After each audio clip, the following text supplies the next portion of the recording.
El origen del denominado conflicto en Palestina-Israel tiene sus raíces históricas en lo sucedido a finales del siglo XIX en ese territorio. Sus causas no manan de la religión, sino de la colonización llevada a cabo por el movimiento sionista. El sionismo es una doctrina, a la vez que un proyecto político nacionalista intrínsecamente colonial. El sionismo, los acuerdos secretos Sykes-Picot y la Declaración Balfour.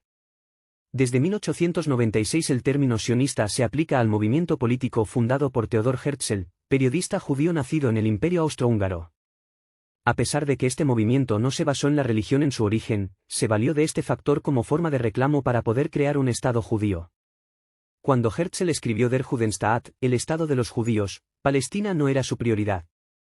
Antes, había sopesado la posibilidad de crear la nueva nación en otros lugares como Argentina, Uganda, Chipre, Kenia, Mozambique, la península del Sinaí o el Congo.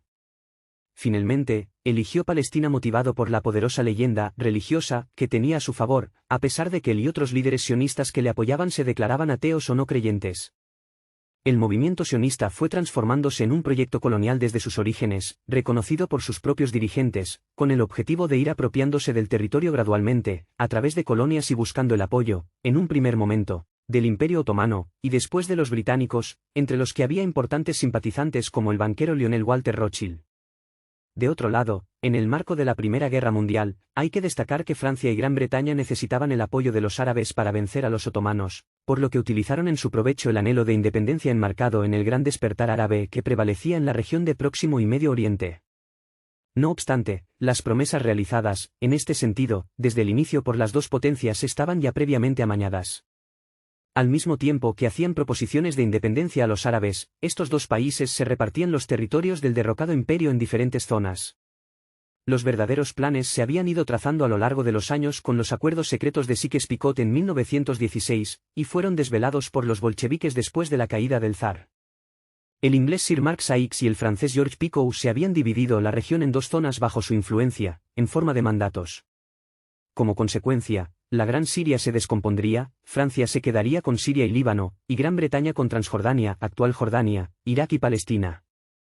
Esta situación se agravó para Palestina porque no solo daría comienzo la colonización inglesa, sino que estos se comprometieron formalmente, como partidarios del movimiento sionista, a través de la Declaración Balfour de 1917, a construir un hogar nacional judío en Palestina, lo que fomentó la colonización sionista de la Palestina histórica, la cual ya había comenzado a finales del siglo XIX.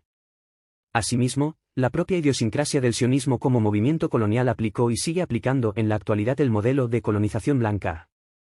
Es decir, aquella que reemplaza en todas sus formas a la población indígena por una población que lo une emigrada.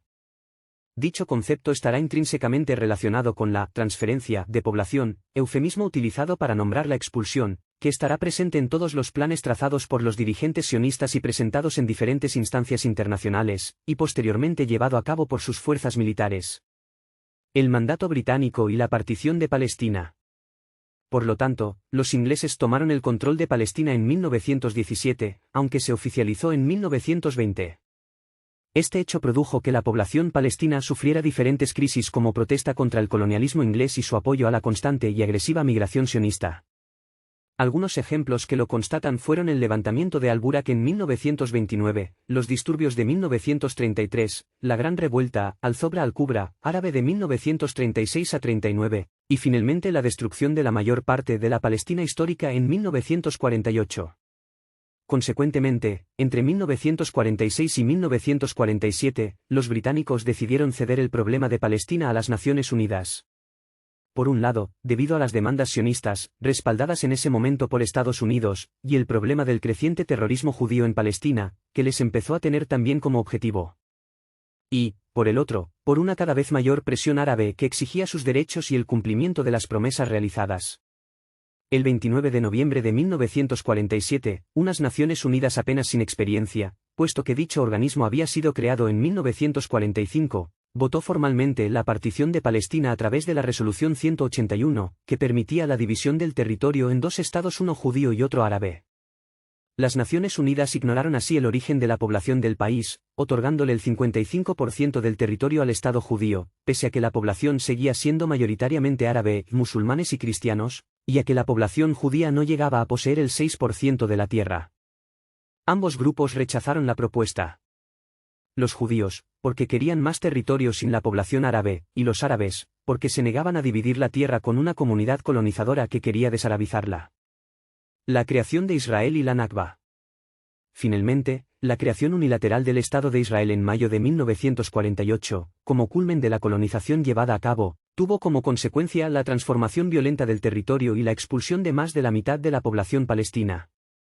Esta se convirtió en su mayor parte en refugiada, en lo que cada vez más investigadores consideran una limpieza étnica. Entre 750.000 y 800.000 personas de diferentes credos musulmanes y cristianos y posiciones sociales fueron expulsadas de sus casas y de sus tierras en lo que se denomina en árabe como al-Nakba, la catástrofe, el desastre. Su patrimonio personal y colectivo fue expropiado o destruido. Desde entonces, la sociedad palestina sería disgregada para siempre en tres grupos distintos: aquellos que fueron expulsados a los países árabes colindantes o a otros lugares, aquellos que permanecieron en el recién creado Estado de Israel, no considerada como refugiada, y quienes se dirigieron hacia lo que quedaba de la Palestina histórica en Cisjordania, Gaza y Jerusalén.